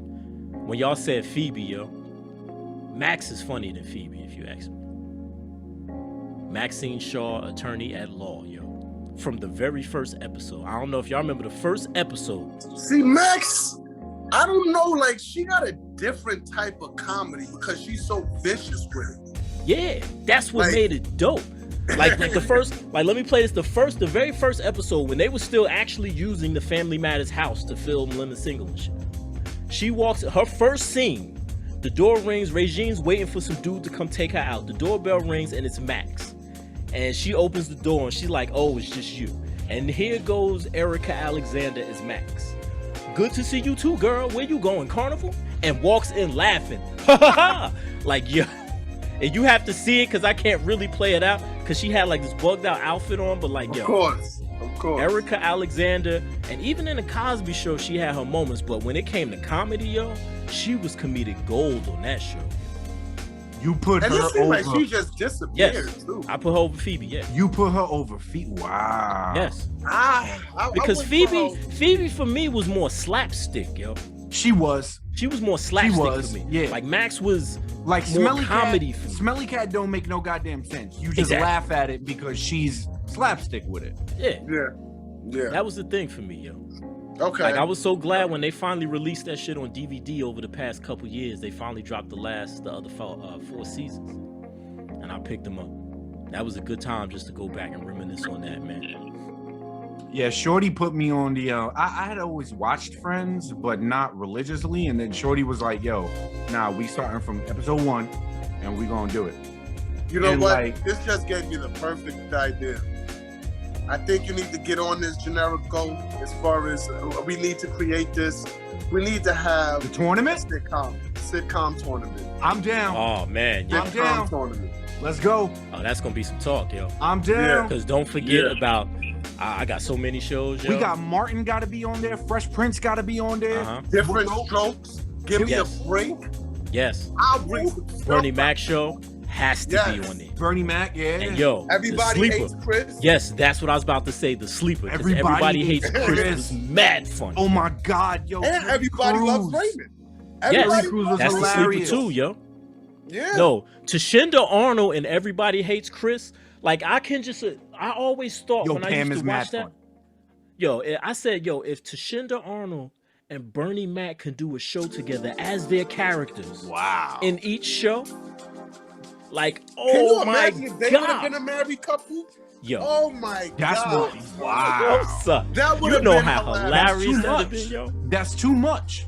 That's That way would've too been much. hilarious. Like the episode when she was making Tanya eat the sausage, yo, because they like Julius had bought like mad boxes of sausage off the sausage truck, and Tanya wouldn't eat the sausage, and you know how Chris Rock would do the narration, and the show ended. They were sitting there, and she was like, "Okay, Tanya, just eat the sausage," and she's like, "Okay," and she ate the sausage. It was good, and then Chris comes in. Now, this is how things supposed to happen, and if in a normal day, you know, and everybody gets together and they laugh and they playing the music, and then they cut to what really happened, and when she picked up the fork and started chasing her and Julia, it's like, yo, it was Let me just ask the you- way she did it. She was so authentic with that shit. Let me ask y'all this. When it comes to Tashina Arnold and Tisha Campbell, how much of their success would you attribute to Martin? Because what I noticed, because they were out before the Martin show, Yeah. and what I noticed is after the Martin show, the way they were acting and their comedic style was was based very off of their Martin characters. It was very They Martin. took a lot from Martin, yeah. Yeah. What was Pam in before Martin? She was in mad shit. She was in Little Shop of Horrors. Yeah, she was in movies. Oh wow, okay. And you Yeah, know Tisha she, Campbell like, was in her House and Party and all Tashina that. Yeah, that. Like Tashina Arnold and Tisha Campbell have been stuck to the hip for years, bro. For years. Like, I think Tashina Arnold was supposed to be in House Party where the other chick, the other dark-skinned chick, had that role. I just don't think she got that role. Wasn't Tisha Campbell in a sitcom with Damon Wayans. Yes. Which was funny also, yo. What the hell was it called? But it got canceled, so. I mean, they did 5 seasons. Oh, they did? Okay. Yeah. What was the name of it? Let me find out. But it wasn't Damon Wayans. Yes, it was. It was Damon Wayans. With Junior and all that. Yeah, it was Damon Wayans. My Wife and Kids. There you go. Yeah, that's right. That was pretty funny too, yo. That's right. Damon Wayans, yeah. Okay. But they just did the stupid kids thing a little bit too much for me. Like between like his son and his daughter. I just don't like Damon Wayans when he started trying to do that, like when he started speaking like that, so to say, that's when I don't fuck with him no more. Like, he wasn't funny to me when he started speaking like that. It's like, bruh, what you're doing with that quote unquote white voice, I'm not feeling that. So I guess and Blank Man wasn't on your radar. Blank Man. No. Blank Man. Not a good movie. That movie is horrible. But is that? Yeah, it was bad. But would you say Blank Man is worse than Meteor Man? Yes. Oh my god. I knew you was gonna go there, son. Nah, yo. They're both Meteor shit. Man was bad, but I prefer that over Blank Man. Robert Townsend, he was getting off a little bit. I mean, maybe since we're gonna do an actual tournament for this, because hold your answers, for the listeners and the viewers out there, I'm gonna put this bug in your ear. We'll answer it during the tournament. Martin versus Fresh Prince. It's the age-old question that a lot of people have growing up in the 90s. What was better? That's funny, because what my question was going to be to John was, which one do you think is the better one between Everybody Hates Chris and the Bernie Mac show? Oh, that's easy for me. Yeah. It's because easy. I mean, Jay Genius is Bernie Mac incarnated. Yeah. But Everybody Hates Chris. No, everybody Son. hates Chris. I know, son, because I was talking about that when people was like, "Oh no, that's trash." I'm like, "You're crazy." Nah, hell I can't no. That believe shit was anybody mad was saying that was Nah, trash. it was people that slept on that heavy, bro. Everybody Hates Chris was like the Black Wonder Years. Yes. Yeah. Yeah. Yes, That's it basically was. what Yeah. that was. And Yeah. you know what? I think that's what Chris Rock was kind of going for. It probably was. I think With the he narration wanted to and all create that, a yeah. Wonder Years that was also, because the Wonder Years had comedy in it, but for the most part, Wonder Years was serious. Yeah, Mhm. yeah. And- There was always the drama behind it. Right, exactly. Everybody Hates Chris was that formula, but the opposite. Yeah. Always funny. It was Just always funny, but it had a the serious moment. shit. Yeah, Right. it had a serious moment. Right. Oh, we doing a yo. tournament. I want to do a Yeah. tournament next week, but let's let it simmer for a second. I like that. Yo, whoever, it's gonna be some real interesting talk for certain shows. Like, I don't care Yeah. who Bernie Mac end up next to. If he end up next to one of your classics, the Jeffersons, the Sanford and Son, yo, that's gonna be a Yeah. nice argument. Yeah. Cause listen, yo, the Bernie Mac show, I hold that's one of my favorite. And not even because I rock and move like Bernie Mac when it comes to this family life. Boy. Just, I don't know, Bernie Mac's type of comedy is, I don't really know nobody that really, like, who do you say duplicates Bernie Mac? You know, Bernie Mac's a lot. Like, I was watching the one the other day when when Jordan became a bully after getting bullied and whatnot. Oh yeah. Son, I was Yo. in here crying. Yo, when he went over there, when he walked over to that group after he got his balls, and he started beating him up, and burying him was rooting for himself. Oh yeah, I remember that. Yeah, yo. Yo, that shit was hilarious. Yo, when he was in the house watching TV, and Bernie came in to turn the TV, he's like, "Turn it back, Uncle Bernie. I don't play."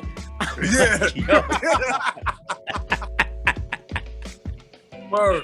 That's funny, man. Yo, I was watching what was the name of the joint where it was one long comedy show. Bernie Mac, Cedric the Entertainer, Steve Harvey. Kings of Comedy? The Kings of Comedy. The Kings of Comedy. Yo, Bernie Mac, when he That's why they made him go last, yo. when he was talking about what his daughter or whoever it was coming down trying to get the cookie from on top of the refrigerator. And he was like, "Take your ass upstairs." And the girl go upstairs, and the brother's like, "What happened to the cookie?" And then the little girl's like, "Him downstairs." Him downstairs. Oh The man, person that shit is surprised hilarious. me on that, honestly, was DL Hughley. D.L. Hughley was the fourth one. I didn't think he was that funny. I never thought Until- D.L. Hughley was that funny, but he did Son, get off in Kings of Comedy. On yo. Kings of Comedy, he got on. The DL Hughley show is corny to me. Yeah. But on the Kings of Comedy, DL Hughley held it down. Son. Even He D.L. was funny. Hughley's D.L. Hughley had a stand-up to where he was wearing like a gold kind of mustard joint. And like the set or whatever, it was a TV on top of a TV. I don't know if y'all remember that one. That stand-up was good. I never That shit watched any holds up. D.L. Hughley stand-up show because I ain't really. And speaking of Steve Harvey, yo, let's not forget the Steve Harvey show. That was funny too. I never no, that got was into funny. it like that. Steve Nah, Harvey show was son. funny, Romeo and Bullethead. yo. Yeah, Yes. yo. Yeah. And even when they brought all girl Lori Beth Denberg from All That, when they brought her on that joint, That's the Romeo that died. Yes. yeah, That's the yeah, Gotcha. Romeo that died. yeah. I don't know why little Romeo, and I just came out my mouth and just said some wrong shit. It's Romeo Yeah, but from that Steve is the Harvey. Romeo that died. He got Yeah. killed on some bullshit by some Yeah, by his fucking girl. chick. I ain't gonna Yeah. say his girl.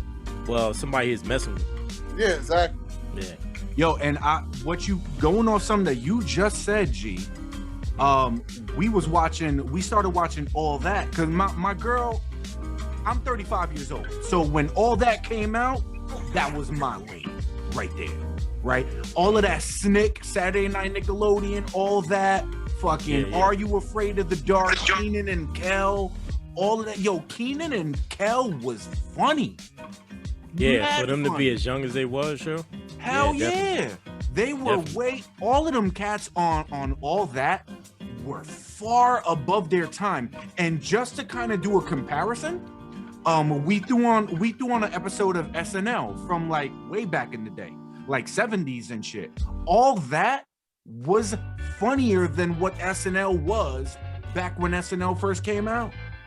Them kids deserve Yeah, All respect. That's funny. You can't make that comparison because if you're not living in the time, then the comedy won't transcend. 2021, in the year 2021, right? Watching them side by side, All That was funny. Now this is what I'm going to go back to.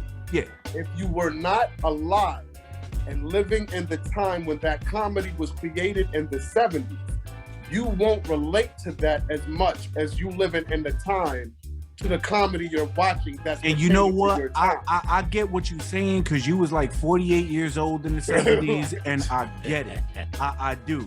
But I'm letting you know I can go back and I can watch a movie like Blazing Saddles and think that shit was funny, and I wasn't alive when Blazing All right, but then Saddles there's came gonna out. be times. There's also gonna be times when, if you watch an episode of The Jeffersons, or if you watch an episode of The Honeymooners, they're going to say a joke that you hear the crowd dying laughing, and you're not gonna get it. Sure. You know why? Because you weren't alive. You don't get it. Right. You don't understand what's going on. But to your point, what I'm saying is that, like, I can watch stuff that predates my birth and still think that it was funny. Like me and what I personally like, and I'm just speaking from personal, right? What I personally like, putting them side by side, I thought that the timing with all that, maybe not necessarily the content. Okay. We'll go away from the content. Okay. The comedic timing that those kids had. We talking 13-year-olds at the time. They were funny. Well, cause see, like, I'm gonna ask you this. Have you seen any of Eddie Murphy's stand-ups? Delirious and raw. Hilarious. You have seen those? Of course. All right, so if you were to put that up against like a Paul Mooney stand-up, where Rest would you in rank? peace, Paul Mooney. Yeah, definitely. Yeah, where Yo. would you put that? Say it again. What's the question? If you were to put any of those up against a Paul Mooney stand-up, where would you put that? Because If you know I- he was the writer for those shits. Okay. I think I'm a Paul Mooney fan. I think that this might be unpopular. I think that Paul Mooney on a stage is funnier than Eddie Murphy. Well, Eddie Murphy, see, a lot of people don't understand, like, look at the credits in Raw and Delirious. Look at the writers. Sure. That shit's not 100% Eddie, bro. Okay. He had a lot of help with some good comedians, bro. Okay. It's more so Eddie made it shine because of the way he performed and shit. Like his natural, his funny cadence of Now- like how he would, you know what I'm saying? But see, I'm also saying that to say this. Let's get away from Paul Mooney. Just like how you said Bernie Mac killed it in King of Queens. Would you say that Bernie Mac and King of Queens was Kings of funnier Comedy. than Eddie? So Bernie your Mac question in is Kings of Comedy was he funnier than Eddie in either his stand-ups? right. Yes. To me, yes. Because I favor Bernie Mac's comedic, like the way he presents his comedy to you, like how he, you know what I'm saying, how he talks, how he performs, like you said, like him downstairs, like the Him things that he downstairs. do and the way he talks, the way he presents his comedy. I personally prefer that more, so I would say yes. I would say But Bernie. see now, and that's the thing, because Delirious and Raw goes down in history over the King of Oh, yeah. the Kings of Yeah. Comedy. Yeah. That's So classics. that's what I'm saying. It's more a product of you're more in tune with Bernie. You're I not would say that. attached to Eddie in the 80s like that, bro. Yeah, nah, because I was young. Exactly. And that's But what I'm and saying. I get It's- what it's you're kinda saying. Like hard what you're to saying do is that. that as It's kind of you, hard to do that comparing like I average get what like you're that saying. unless you lived through all of that shit. Eddie Murphy to me has a bigger range, but this goes into movies and stuff too. A much bit like Bernie Mac is always going to give you Bernie Mac. You know Yeah, what to Bernie, expect. yeah, Bernie is Bernie- like him. I compare Bernie to like Robin Harris, where Dare you say they that had Bernie was their more comedy one-dimensional? lane. Do you and say they he was did more that well. one-dimensional? Yes, absolutely. In a sense, if you really think about it, yeah, I say that. I'm like, yeah, Bernie Mac is one dimensional. I'll give it to you because but his you- one dimension is it's the shit. funniest one dimension. Oh, sure. That's the thing. Eddie Murphy did Dr. Doolittle, and he did damn the shit where he played all the other characters. What, the Nutty Professor? Yeah, Nutty that's Professor. what I'm saying. Eddie Murphy has that, and I give you a prime example. Mr. 3000, the first leading role that Bernie Mac got with that movie he did with Angela Bassett, where he was the retired baseball player, Yeah. all of that. Yeah, That movie was hard. yeah, it wasn't good. It It was wasn't good. horrible because Bernie Mac tried to do something that wasn't in his lane. Right. But then you got Life, you got Ocean's 11, where Bernie Mac was playing. You know what I'm saying? He was doing his type of Yo. stuff. My name I Jangling, forgot Jangling. about Life, son. Your hands soft His like a character lady. in Life. Yeah.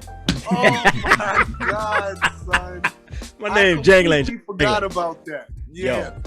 And House Party and Friday. Oh, look at Miss Parker. Like, Ooh, Miss yo. Parker. Yeah. Yo, Miss Parker. Oh yeah, but that's what I'm saying. That lane that Bernie Mac had, he knew how to do that, and I don't know really what you can call that, but like him and Robin Harris, they had that type of comedy that wasn't really a wide range, but the lane that they were in, Nobody did it better than them in that lane. No, they had that drunk uncle from your family. Exactly. Shit, Yeah. I was gonna say the angry dad, but the drunk uncle makes more sense. Yeah.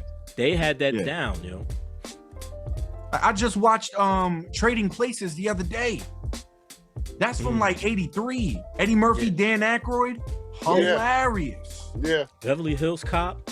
Yeah. Beverly Hills Cop 2 is like one of the funniest movies like ever. Boomerang. Oh. And of course, I mean, Coming to America, like Bernie Mac would never be able to play Eddie Murphy's role in Coming to America. Rolls with an S. Role. Remember, he was exactly. He was doing the barbershop. Oh yeah. You know what I'm saying? Exactly. Bernie Mac can't do that. Bernie Mac stood in his lane and it worked for him. And he'll always be a legend. Like I said, like who could you think of that could play Jangalang better than Bernie Mac? Though? Nobody. That's what I'm saying. That's what I'm saying. Yo. You can't think of nobody that would have done that better. Like Eddie Murphy, you can say there's roles Eddie Murphy did where you can say, all right, I can put such and such in his place and it might be just as good. But them Bernie Mac roles, like when I don't see nobody doing what Bernie Mac did for his roles better than him. See, that's why you gotta respect my son Eddie too. He made sure to do movies with the right ones. Oh, for sure. We were blessed enough to see him in a movie with Bernie. We were blessed enough to see him in a movie with Red fucking Fox, bro. Oh yes, Harlem Nights. What? Red Fox. Yo, and so Richard Pryor, son. And Richard Pryor. Bag Right. as far as paying homage to who needs to have that homage. That's right. And speaking of Richard Pryor, let's not forget Paul Mooney wrote for Richard Pryor. Yeah. And Richard Pryor, live from New York, or I believe that's what the stand-up is called, is like arguably, to a lot of people, one of the best stand-ups of all time. And I'm gonna keep it 100. Mhm. I'm gonna keep it 100. Like, this is probably one of the most unpopular opinions ever. I never thought Richard Pryor was all that funny like that. He cursed a lot, Yeah. which made his shit. But I always thought that like Eddie was a little bit funnier than Richard Pryor to me. I'll give him But that could be because Richard Pryor was before my time also. He's more so like my mom's type. Yeah. She would get him more than me. I would But get nah, more so but the Richard Eddie Pryor Murphy was type funny. thing. I found Richard Pryor more funny in movies than in comedy. Like Brewster's Millions. That shit was hilarious, yo. But he's not funny. You laughing at that voice that he talking with, son. Wasn't he the in antics. the original Car It's more Wash? the antics with Richard Pryor in the movies. Like Brewster's Millions was funny, and what was that other movie where he was the bus driver? some Bruce's shit like Millions, that shit is like, that's just a dope ass movie. That has nothing to do with comedy. Like, as far as the comical aspect, the theme to Brewster's Millions. But it was still funny though. That's but a great movie. you got to spend $1 million every day. Like, how do you do it?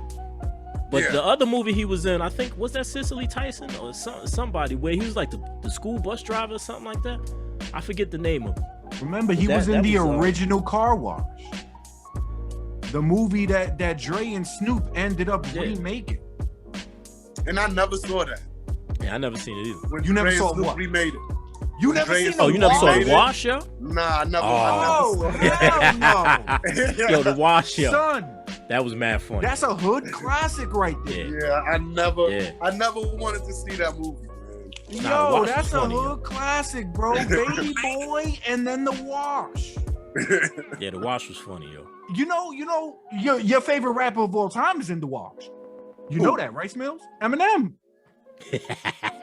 Eminem is in The Wash for a second. Yo, let's not derail the show, yo. Okay. All right. I ain't gonna do it. Yo, we getting close to time, but I do want to bring up a couple more things real quick. Did y'all see the first Quiet Place? Yo, I have that. I gotta see the second one, son. I've been bought the first Quiet Place when it first came out. I saw I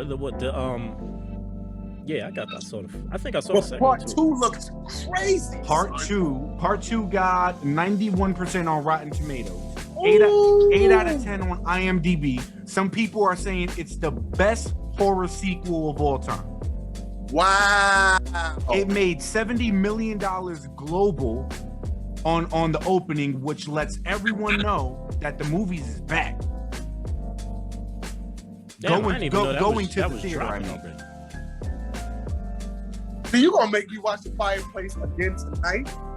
And can I Quiet buy Place. that I watched that on Quiet DVD, Place? yo. no, because Only in theaters? I love that. They're like, no, Yeah. fuck that.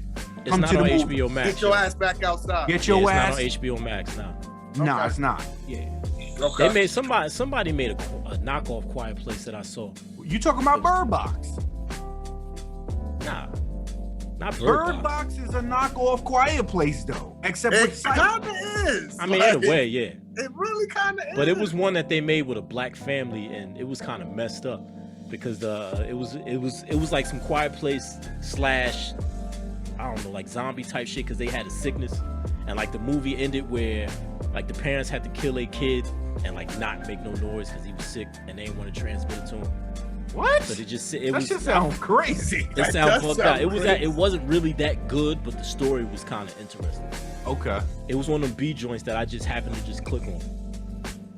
All right. Those be the best, man. When you Some get of them those B B's by movies, Some of mistake. them be good, yo. Yep. Yeah. Some of them Yep. be good. Oh, Smells, you remember Exam? Yes. Of That's course a I B remember. movie for your Yes. ass, and that shit is good. Yo, if you didn't see that, Jay, check that out. The Exam. Mm. That might be hard to find. That should have been off Netflix for a minute. You gonna Yeah, have and to buy that was a that. Netflix. That was a Netflix thing, right? Not even. Wasn't? Mm-mm. Wait, did you ever watch The Circle on Netflix? Hell that yeah, I I told watched you The about? Circle. Okay. Oh, I haven't seen it yet. I know you said I still got to check B it out. movies. Okay. B movies. So yeah, that's Quiet Place 2. Definitely got to go out and watch it because I think from what I see, it's supposed to be really good. The script for the third movie has already been written, so they going forward with this. Wow. Another movie that has my interest is that Cruella movie. I keep seeing that popping up on my TV, yo. I haven't seen no trailers. Where are they going with it? I mean, it's It's just supposed to be the it's how- backstory of Cruella DeVille. Yeah, it's a backstory for Cruella DeVille, yeah. Which is interesting, but I mean, it got 73% on Rotten Tomatoes, so it's supposed to be fair to middling, not too bad. I'm gonna watch that. Also, that Batista movie, son, is on Netflix. That Army of the Dead. I Yo, hear that that joint shit is. 2.5 hours long. It's- I don't Seen want the to time see I was none like, of it. They it looked fucked interesting it up. too long. They fucked it up by incorporating it with the damn wrestling pay-per-view. Once those zombies Oh, came out to yeah. the ring and they ate the Miz and all of that, Yeah, I don't want to see nothing to do with that, bro. yeah, I'm that was good. pretty terrible. Oh, they did that on WWE? Oh yeah. Son, bruh, we ain't even gonna go. So that there. joint No. produced by WWE? No, it's produced by. It's directed by Zack. I Yeah, I saw love Zack slow Snyder. motion Snyder Yeah. That's probably why it's 2.5 hours long. because It's he's so mad fucking long. full of himself that he thinks that every movie he puts out now gotta be too. Oh well, you know what? My vision is more than just an hour and a half. Yeah, because I watched the trailer, then I looked at the time. That shit said 2 hours, 28 minutes. I said, well, He Yep, can kick thanks. rocks. I'm I'm not done. watching a Zack zombie Snyder movie fucked. now. How you fuck up the DC universe, bro? You fucked it up.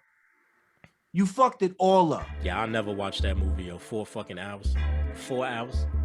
Like, who watching a movie for 4 hours? I had to Half do it in of the 3 work sittings. That's half of a work shift. Yes. 3 sittings. Crazy. Yeah, so that's that. What else I got here? Yeah, speaking of Zack Snyder, he wants to do the Dark Knight Returns, but he wants to do it with a different Superman and Batman. Whatever with that. Have How y'all many seen the Batman Dark movies Knight you- Returns animated movie? No, I haven't seen it. Smills, I'm disappointed in you. Because you be on them animated movies. I do. I fell off with them like within the last year or whatever. I have fallen off. Very with those. disappointed. I know that G don't necessarily fuck with it, but The Dark Knight Returns is amazing. It's basically an old Bruce Wayne who's been out of the costume for a minute, and some crazy shit's going down, and Gotham needs Batman back. And I'm talking gray-haired Bruce Wayne, throw the shit on. He's having his fights, gotta work the kinks out in his back and all of that. Yo, it's one of the better DC animated movies. Y'all need to check that. It's on HBO Max, along with all of the other ones. check out them damn DC animated movies, and check out the Mortal Kombat animated movie on HBO Max I keep telling y'all about. Now, I started watching that. It's crap. That opening fight scene was crap. The opening fight scene is the exact replica or the new Mortal Kombat movie. Yeah, exactly. It's the same thing. It's the exact shit. Yeah. Smells, you gotta fuck with it. It's good. Okay. But yeah, that's all I got, guys. That's it. And yo, quick update. David Haney got past Linares last night. He got rocked. He 26-0. He got rocked a couple times. So I'm waiting for them to get that him and Tank Davis talk. That's what I want to see next. But and yo, one of the undercards, yo, shout out to this cat Zoe from Jersey. Some new cat. He had his first professional fight last night. Knocked some dude out with a couple body shots. Wow. Looking promising, yo. So I'm trying to keep my eye on that cat, yo. That was that Trinidad shit. I feel like Trinidad used to knock a motherfucker out by punching him in the freaking chest. Yeah. Yeah, he downed my man twice on some body shots, yo. And you seen it. Like that first one he got hit with, my man. You just seen his face when you make that. It's like, yo, yeah, that liver shaking in there. Yeah, everybody, if you haven't, quick tidbit before we cut it. If you haven't already, go to the YouTube, Trash Talk with GGS, and check your boy Smills Daily playing Resident Evil Resistance. It is worth your time, even if you don't like video games. Hold up, yo. And I should have put this in the board. I was thinking about it, but I wanted to run it past you. I forgot, so I'm gonna just say it myself. Let me taste you. Let me taste you. Let me taste. That was wonderful. Wonderful. Yo, but not for nothing. It was dope. You got all four of them in that one spot. That was good. That was tight. Yo. That was tight. That was tight. And we go next week. We're gonna bring back What the Fuck with Smills, guys. Yeah. And it might be some conspiracy shit. We might go. No, it's gonna be like I'm gonna blow the lids off with this one. I could kind of give like a little hint about it. Do it. Like I wanted like I had a grape and asparagus moment, and Scientology was on the mind. So we'll go from there. Bruh. Okay. Absolutely. All right. Well, listen, man. Another week in the bag, episode 11 in the bag. We want to thank everybody. And real quick, of course, we want to thank Buzzsprout, right? So if you're listening, Spotify, if you're watching YouTube, click the link in the show notes below. Do yourself and do us a favor. Get started with a paid plan. Buzzsprout, get your podcast life on. And when you click the link and you go through the process, they're going to know we sent you. So then, of course, Trash Talk with GGS, get a little bit of compensation for that, and everybody's happy. There you go. All right. Last words, gentlemen? Yo, stay safe. Keep on moving out here. Stay positive. Have a great week, all that good stuff, and come on back next week. We doing it again, baby. Yep. As the world opens back up, enjoy people. Just don't get too reckless with it. And if you're around me, don't cough in my face. Everybody stay safe, stay happy, all the great stuff. We'll catch y'all next week. Have a great week. Peace. Thanks for listening to Trash Talk with GGS. See y'all next week.